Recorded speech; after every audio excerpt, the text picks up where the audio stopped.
আজকের ভিডিওটা আমার কাছে অনেক স্পেশাল, কারণ ওই সময় আমি নতুন নতুন রান্না করা শিখছিলাম। তাই যা কিছুই বানাতাম সব কিছু একটু ছবি তুলে রাখতাম, ভিডিও করে রাখতাম। প্রথমেই ব্রেড পিৎজা বানিয়েছিলাম, হালিম বানিয়েছিলাম, বিরিয়ানি রান্না করেছিলাম আলু দিয়ে। আমি বিরিয়ানির ভক্ত না হলেও আমি আলুর জন্যই আসলে বিরিয়ানি খাই। প্রথমবার রুটি বানিয়েছিলাম, ও মাই গড। বেগুন ভাজি, কদবেল মাখা, আরও কিছু ভাজি।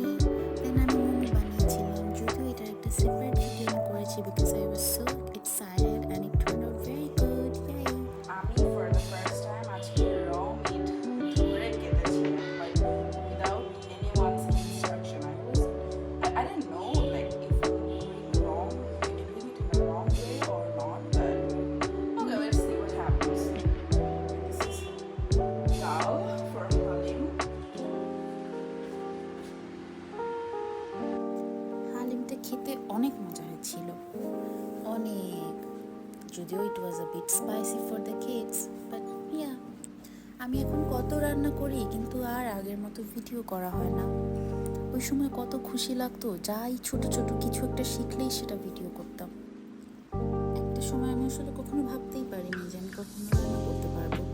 ছোটবেলা থেকে আসলে রান্নার প্রতি কখনো আগ্রহই ছিল না। যখন কোভিড ছিল তখন কিছু রান্না বান্না শিখেছিলাম, কিন্তু পাশে সবসময় কেউ না কেউ তো থাকতো, তাই কখনো একা কোনো রেসপন্সিবিলিটি নেওয়া লাগেনি। তো এই ভিডিওটা কেক মেকিং এর। Mixture is ready. This is the consistency we are looking for. Like this. We're adding vanilla essence. আরও কয়েক বছর আগেই একা একা বানানো শিখেছিলাম, কিন্তু বিটার মেশিন ইউজ করা হয়নি কখনো। Lightly float হচ্ছে। দেন আমরা চকলেট কেকও বানিয়েছিলাম, এত মজা ছিল। আমরা বড় কেকও বানিয়েছিলাম, ছোট কেকও বানিয়েছিলাম। এটা হচ্ছে হুইপড ক্রিম, একটা ভিভো হুইপ ক্রিম, ওটা রেডিমেডই থাকে, just we have to beat. তো এটাও অনেক ভালো ছিল। এটাও ফর দ্য ফার্স্ট টাইম আমি ডিজাইন করেছি। এর আগে আমি আসলে শুধু কেক বানিয়েছি, কখনো হুইপড ক্রিম দিয়ে ডেকোরেশন করা হয়নি। কেকগুলো দেখতে যেমন সুন্দর হয়েছিল, খেতেও অনেক মজা হয়েছিল। Look at the layer. এবার তো বড় কেক দুটোকে ডেকোরেশন করার পালা। দুটো কেক বানিয়েছিলাম আমরা, একটা হচ্ছে চকলেট কেক আর একটা হচ্ছে ভ্যানিলা কেক। এগুলো আসলে সব কিছু প্রথমবারের মতো করছিলাম, আর আমাদের কাছে নেসেসারি ইকুইপমেন্টগুলোও তেমন একটা ছিল না।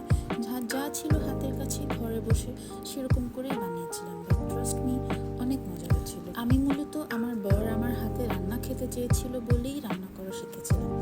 ও আমাকে বলেছিল যে তোমার কোনো রান্নাই শিখতে হবে না, শুধু তুমি গরুর মাংস রান্না করা শেখো। No, যেভাবে সাইড দিয়ে তো পারফেক্ট করতে পারবে। It's not really messy now. Cake বানানো আসলে অনেক ধৈর্যের বিষয়, অনেক সময় নিয়ে করতে হয়। সব থেকে মজার ব্যাপার হচ্ছে, যার জন্য আমি এত রান্না শিখেছি তাকে কিন্তু এখনো পর্যন্ত ঠিক করে আমার খাওয়ানোই হয়নি।